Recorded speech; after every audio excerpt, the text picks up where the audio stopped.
Campagne électorale loyale qui s'est déroulée dans un esprit démocratique, des vérités qui déplaisent apparemment. C'est devenu un rituel, voire une constante de la presse française. Lorsqu'il s'agit de l'Algérie, elle se transforme en chorale médiatique anti-algérienne avec des sopranos tels que la chaîne France 24.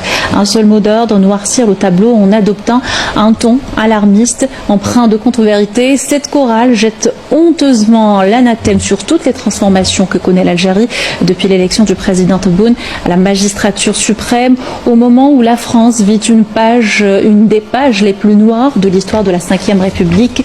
L'Algérie est un grand pays de liberté stable et prospère. Le pays est sur la voie de l'émergence, très loin de la colonie de misère dont vous avez été chassés. Pour preuve, les bons points délivrés par toutes les instances internationales, à l'instar de la Banque mondiale et du Fonds monétaire international.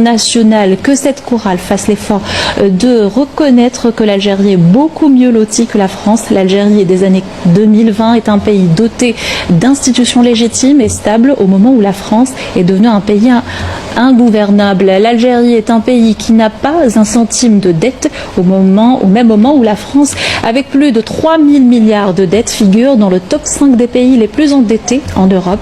Le monde entier parle de l'Algérie, de ses grandes avancées dans tous les domaines, alors que la France est devenue la risée du monde. Cette presse française qui a toujours fait preuve de cécité lorsque l'Algérie est citée en exemple partout, doit se rendre à l'évidence une bonne fois pour toutes qu'on ne domestique pas un grand pays comme l'Algérie et un peuple aussi héroïque et fier comme le peuple algérien. Conseil, gardez plutôt du côté de vos protectorats, car l'Algérie n'en est pas un, et elle ne le sera jamais. C'est le serment fait aux martyrs de la guerre de libération nationale.